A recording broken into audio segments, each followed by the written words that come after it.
What's going on, guys? My name is Mark Wagner, and today's video is going to be a special one. I get tons of DMs all the time from people hitting me up and saying they want to start Shopify dropshipping, but they don't really know where to start. So in this video, I'm going to go over all the steps that you need to take if you want to start a Shopify dropshipping store. If you've seen any of my previous videos, then you know that they're all 0% fluff and 100% value. So without further ado, let's hop right into the value.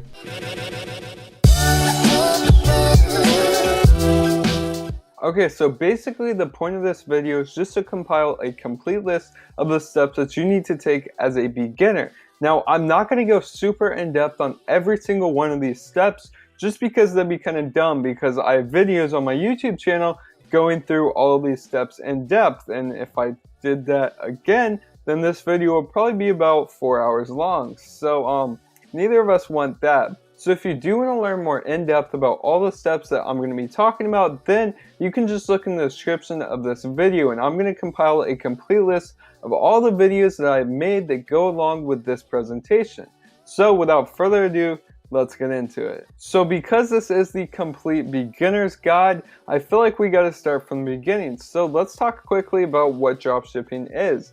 Dropshipping is basically where you act like the middleman because you're selling someone's product to a customer. Usually that means that you're going to have an online store, and when people buy from you, they expect you to ship a product to them. Now, you are not shipping a product to them. You are going to turn around and order that exact same product from a different website, and then that different website is going to ship it to them. Usually that different website is AliExpress, which is a Chinese e-commerce brand, which is basically like the Amazon for Chinese people.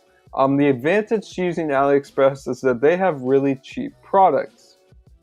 Because they have really cheap products, you can mark them up. So you can get a $10 product on AliExpress and then sell it to people for $30. You make $20, and that's dropshipping.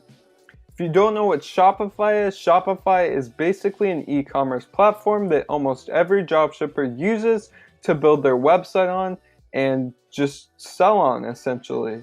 So I think it's really important to decide if you should actually start dropshipping before you go learning a bunch about it. So that answer really depends. If you're serious about starting a business and you realize that this is not a get-rich-quick scheme, then it may be a good idea to start dropshipping. But there are a lot of sacrifices that you need to make. This is, again, not a get-rich-quick scheme. It is a legitimate business, and you really got to treat it like one. That means you really have to work extremely hard, especially when you're starting out. One of the great things about Shopify dropshipping is that it's a lot of work at first, and then it kind of gradually goes downhill once you start to figure out what you're doing. You also need money to invest in starting a Shopify dropshipping store, and I would recommend a minimum of $300. Alright, so now let's get into the first steps when you want to start a Shopify dropshipping store.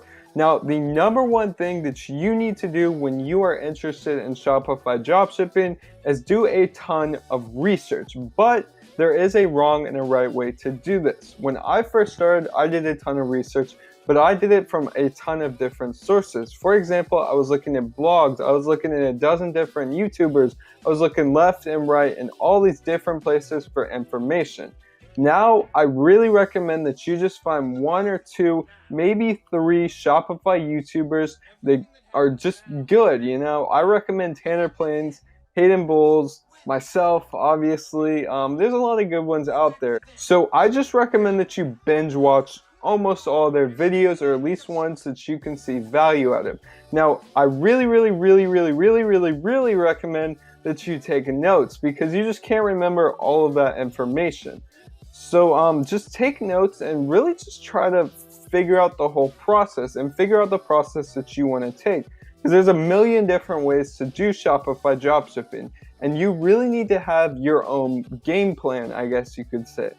Now, an alternative to watching a ton of YouTube videos is to buy a course. Now, courses aren't always recommended, but if you are starting out and you do have a lot of money to play with, then courses can be good because it just lays out all the information for you and you can go through and watch all the videos, bam, bam, bam, bam, bam. They're all in order. It goes from beginner to expert with most courses.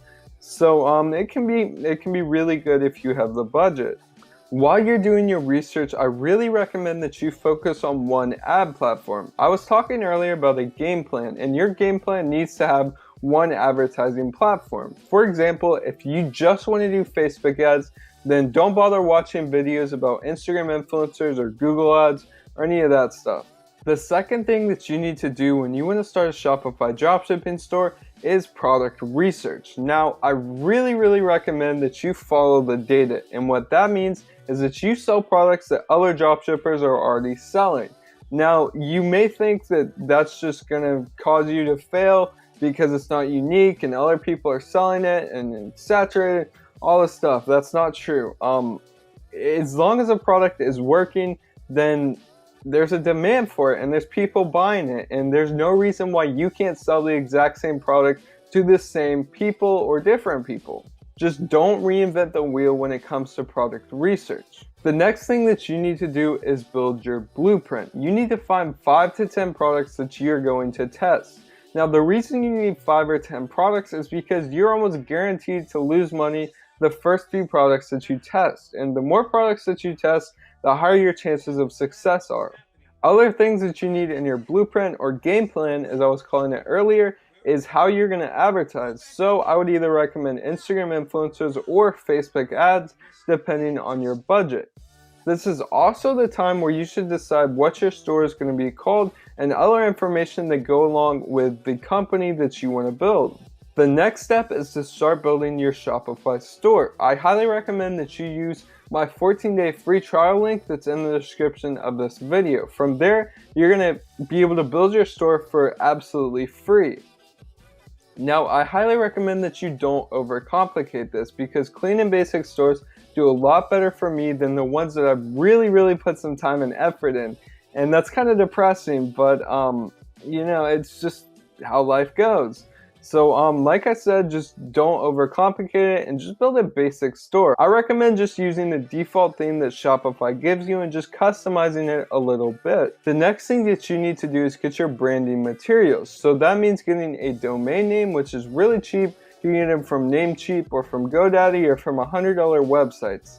You also need to get a company Gmail. That doesn't necessarily mean that you need like a customized one. So it says like support@yourwebsite.com. You can just use a Gmail when you're first starting out. Additionally, you need to make your social media profiles like your Instagram and your Facebook. So the next step is preparing to advertise. Obviously, this step depends on how you're going to advertise, but if you are using Instagram influencers, then this step basically means that you want to contact as many influencers as possible. Just build a big list of all of them, all their prices, stuff like that. That way you're ready to go when you want to start advertising. Another part of this step is making 3 video ads for the first product that you're going to test. Now, the reason why you need 3 video ads may seem a bit unnecessary, but it's really not. It just increases your chance of finding a winner. I also recommend that you make 2 to 3 ad copies to again just increase your chance of finding a winner.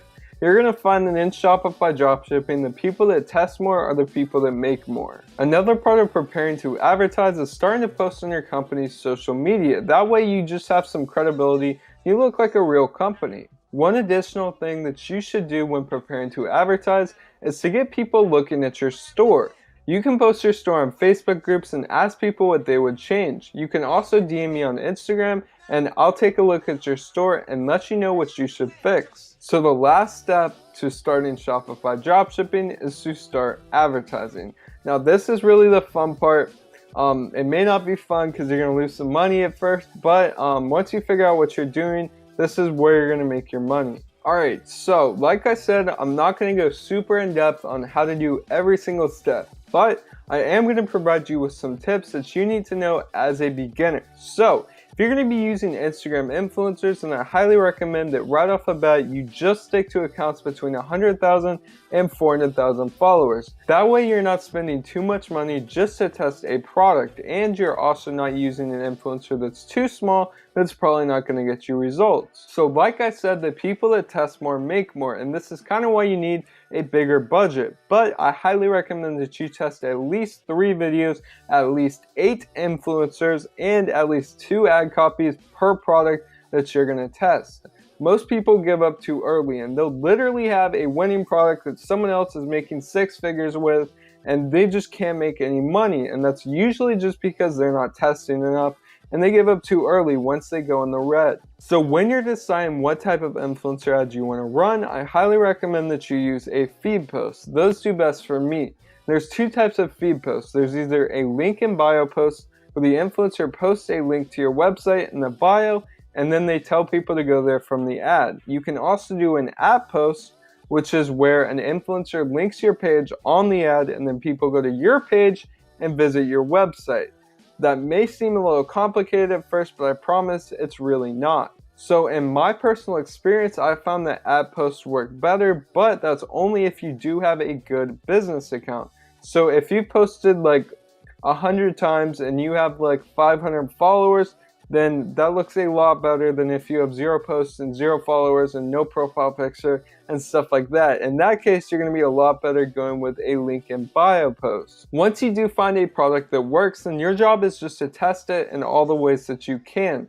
That means testing bigger influencers, different influencers, more ads, more ad copies, changing the prices of your products, just a ton of stuff. And then if it's working this well, then you're going to find something that works this well, once you have the right combination of all of those factors. If it's a really, really good product, then I would recommend that you build a store around it. You can either build a niche store or a one product store, but personally, I prefer niche stores because then you get to sell other related products. Now, once you're doing pretty well with Instagram influencers, I would actually recommend that you switch to Facebook. Now, you can still use Instagram influencers, but it kind of gets to be a pain when you have to schedule all those posts and deal with real people, stuff like that. So if you really want consistency, then Facebook is the way to go. And Facebook is a lot easier once you already have data from Instagram.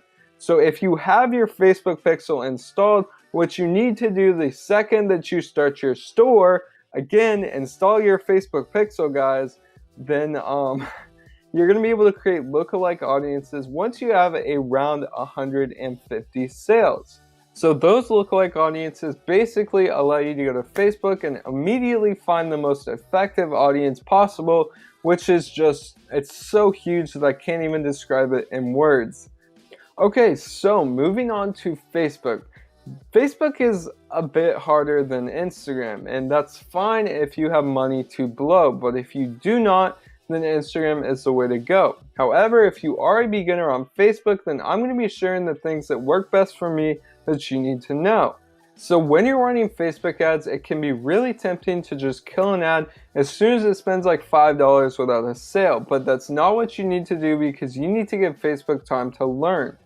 So I highly recommend that you spend $20 per ad set before killing it. So when testing, single interests seem to do best for me. And between 1 and 5 million seems to be my sweet spot, but I recommend that you test smaller and bigger audiences. However, personally, I wouldn't really go over 10 million and I wouldn't really go under 100,000. So I almost always run $8 budgets. I'm not really sure why, but $8 just seems to do better than $10. It just seems to do better than $5. But again, that's just me. But I would recommend that you start out with $8 budgets. Now, like I said before, lookalike audiences are extremely powerful. So once you build the original data and you're able to create lookalike audiences, then that is where you're really going to cash in with Facebook ads. Now, another strategy that you can use so that you don't have to spend an obnoxiously large amount of money to get data is you can actually run a video view campaign. And basically that means that you show your video to a bunch of people from like India and like just all these third world countries. And then that's super, super cheap, like $50 to $100, something like that. And then you get a ton of video views. Then you can make a lookalike audience from those views that's narrowed down to the people that watch 95% or more of your video. That means you're only targeting the people that are most interested in the product that you are selling. That way you can make a lookalike audience after spending only about $100, and it's pretty powerful too. Now, I know that's not very beginner friendly, but if you're doing Facebook, then these are just some things that you need to know. Alright, so when you're starting out with your ads, I would recommend that you just target the US. Now, I would recommend that you also test the Big Five, which is US, Canada, Australia, New Zealand, and the United Kingdom. And if those are doing well, then you can expand to different countries. But I really would not recommend starting out with e-packet countries or all countries worldwide. None of that. Just start out with the United States and test the Big Five. Okay, so when you're making a Facebook ad, Facebook is automatically going to select all of their placements. Placements just mean where your ad is shown. Now, I really recommend that you don't take Facebook's advice and show your ad everywhere, because they're just going to waste your money. For me, Instagram and Facebook ads always work best, and Instagram tends to do a bit better with the products that I sell. Okay, so this is the third time that I've said it, but testing is key, especially when it comes to Facebook ads. The people that test more make more. The last piece of advice that I'm going to give you when it comes to Facebook ads is just to not get overwhelmed. I remember the first time that I looked at the ads manager, there were all these tabs and all these options and all these things that you could do, and it looked like I was just looking at a foreign language basically. But you really don't need to get overwhelmed. Just learn what you need to do. You're not going to use 90% of the features on Facebook, so don't even worry about them. Okay, so just some advice when it comes to your website. The reason this says traffic but no sales is because a lot of beginners complain that they'll get 100 visitors or 200 visitors or whatever, and then they won't buy anything. Now, granted, that could just be you're getting unlucky, but it could also be that there's something wrong with your website. So in this slide, we're going to be talking about some things that your website needs to have. Now, number one is your website needs to look professional, clean, and trustworthy. Like I said before, a basic website is more than okay, but it really does need to have some elements that create trust and just make you look like an actual company. Another thing your website needs to have is a clear call to action button. That essentially means that your add to cart button stands out. For me, I always do red add to cart buttons if it goes with the theme of my website. Another thing your website needs to have is professional photography. Do not leave an AliExpress watermark on your website. That is a big no-no. So I really recommend that your photos all have white backgrounds and just no or little text, and just overall look like they would if it was a big company selling the same product. You also need to make your website seem branded. That doesn't mean that you need to have an actual brand, but a good logo and a consistent color scheme goes a long way. Also, you need to have reviews on your products. It adds so much social proof and so much trust. For me, photo reviews do amazing. So I use Looks, and there's a bunch of other photo review apps out there that are free. Looks is not. Another thing you should do is make sure your prices aren't too high. That can be a factor that causes customers not to check out. Now, I'd really just recommend that you look at your competitors and see what their prices are, and chances are that their prices are fine and you can just have the exact same price. Your website also needs to have clear policies. That means you need to have a clear return policy, a clear refund policy, and all these other things that customers look for. You also need to have a Contact Us tab, a Frequently Asked Questions tab, and a Track Your Order tab. One of the biggest things your website needs to have is easy to read and effective product descriptions. I made a video about this. I would highly recommend you check out, as well as almost all of these things that I'm talking about, but product descriptions are huge, and that's really what causes customers to go from a potential buyer to a buyer. If you're getting a ton of traffic but no sales, then you need to check where your traffic is coming from.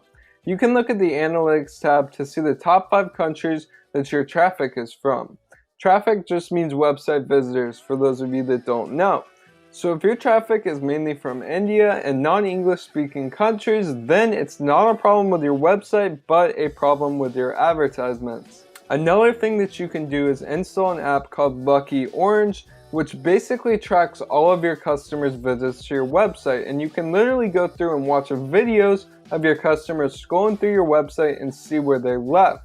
That's really effective to find patterns and fix stuff in your website. Like I said earlier, you can just have the default theme that Shopify gives you. That's called Debut, and it is my highest converting theme, and I've spent well over $500 on themes. Okay, so my Shopify dropshipping strategy in a nutshell is A, starting with Instagram influencers. B, building a store around the winner that I find with Instagram influencers.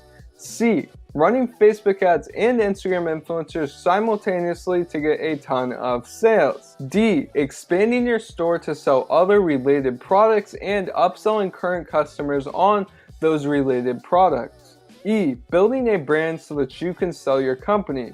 That means having faster shipping, a better order experience, and more. And then my favorite, which I have not done yet, but I will do soon and I'm looking forward to it, is selling your brand for a whole lot of money. That is how you go from dropshipping crappy products on AliExpress to just being like this guy down here and rolling in cash. Thank you guys so much for watching this video, and I appreciate you sticking to the end. Be sure to hit that big red subscribe button below if you took some value out of this video. And don't forget, if you are going to start your Shopify store, then you can use the link in the description of this video to get a free 14-day trial. It helps me out, it helps you out, it's a no-brainer. Thanks again for watching, and I'll see you in the next one.